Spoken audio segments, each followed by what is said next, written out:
Welcome everyone, this is Sandy Andrew, your host of the Universal Learning Series radio show, where we discover the spiritual and scientific universe.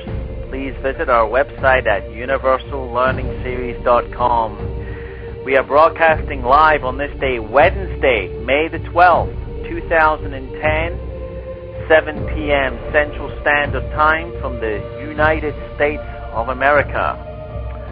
Our topic of discussion this week is the disappearance of the universe with author and spiritual teacher Gary Renard.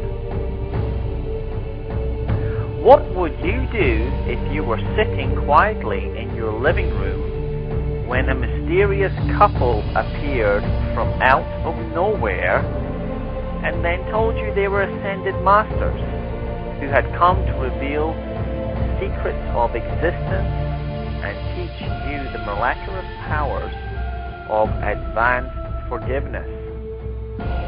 Would you call the cops, call a psychiatrist, or run like mad? When two such teachers appeared before Gary Renard in 1992, Gary chose to listen to them and ask a lot of questions.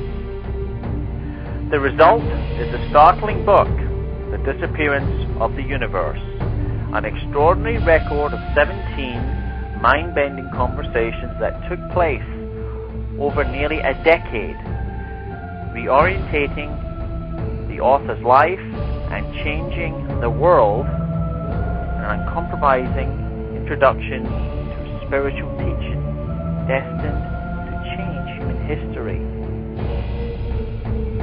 A review of Gary Renard's book, The Disappearance of the Universe, reads as follows.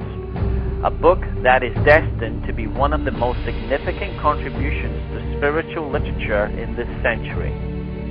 The message in Gary Renard's book, The Disappearance of the Universe, is of great importance to the healing of ourselves and our planet, in review from Dr. Wayne Dyer.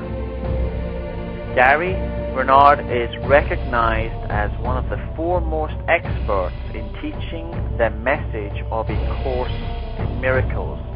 Please visit Gary's website at garyrenard.com. Link is on the main page of the Universal Learning Series website and will be on the archive show page as Please feel free to call into the show at 646-200-3998 and visit the chat room here at Blog Talk Radio to ask Gary questions. And we would like to welcome Gary Renard to the Universal Learning Series radio show. Hey, Sandy. How you doing?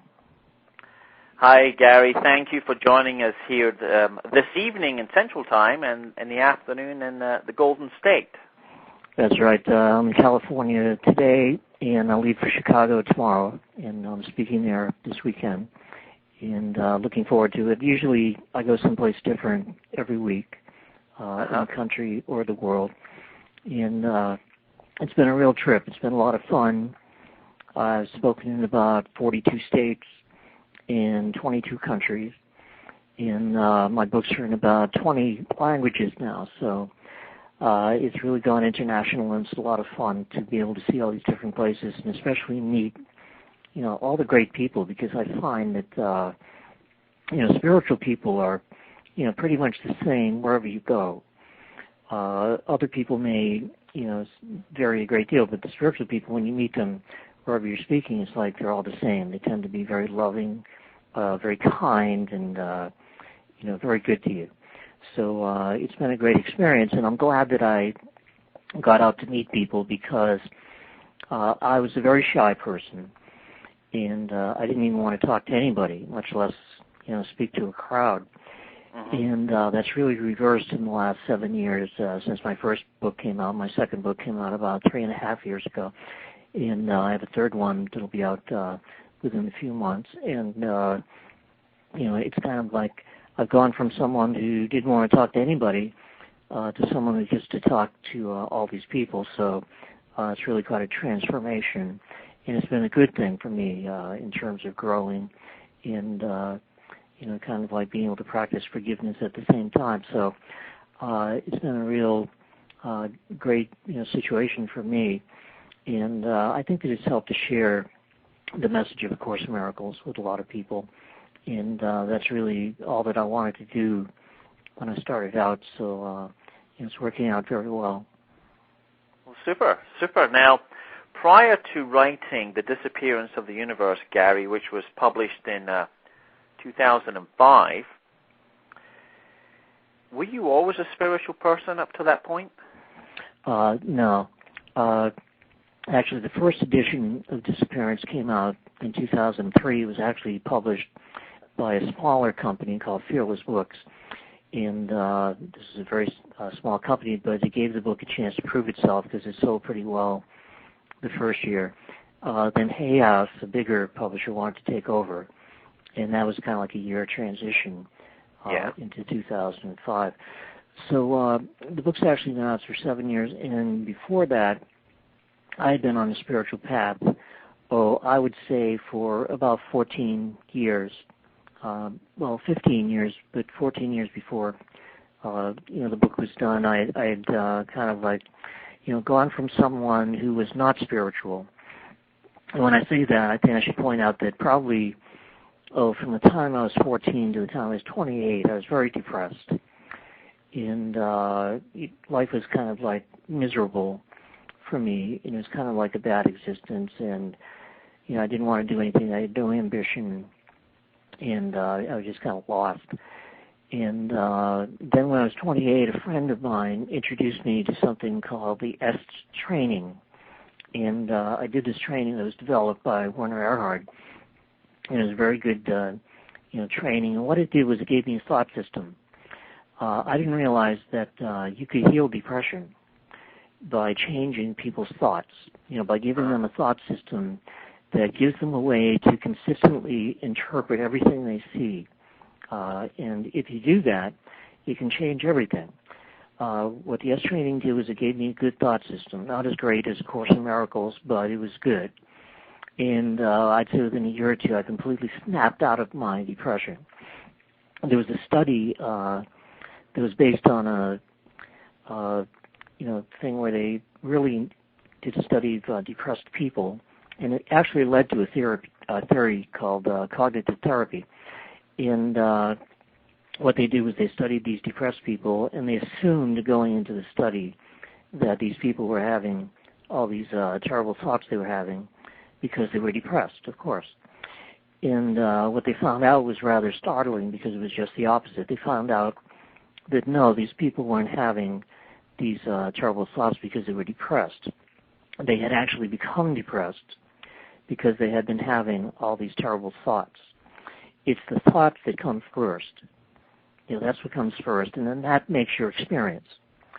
And if you actually had a thought system where you could always control your thoughts and have a way of looking at everything in a positive way, and also, in the case of A Course in Miracles, in an enlightening way, then what that would do, it would eventually change the experience. You would switch from one experience to the other.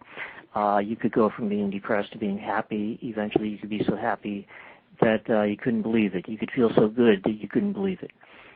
People have no idea how good they can feel by grabbing a hold of their mind, by getting control of their mind and their thoughts and channeling them in such a way that it leads to a totally different experience of life. So you did this. This is before the book, correct? That's right. I started off with something called the S training, but then I started to study other things, and then I had another 14-year period. It seems like my life is run in 14-year cycles. From the time I was 28 to the time I was about 42, I was on a spiritual path where I learned a lot of different things, studied a lot of different things. I meditated a great deal. I got into Buddhism. I studied a lot of spiritual disciplines, and I found that many times it was like I was, remembering these things because it was like I had learned them before, and I realized that I had, come into contact with these things in other lifetimes and had learned about them, and so they were kind of like, being reintroduced to me. And I learned a great deal in that 14-year period. I had become, after I snapped out of my depression, I became for about 10 years a successful musician and guitar player. And then after about 10 years of that, I stopped and moved up to Maine. And that was a very different world than the Boston area where I'd grown up. It was very quiet, very peaceful, and I didn't really like it. It was too cold for me. And, I didn't like the really rural atmosphere. But looking back on it, I can see that it was the perfect place for the events to unfold that people read about in the Disappearance of the Universe. And I've been up there for maybe 2.5 years.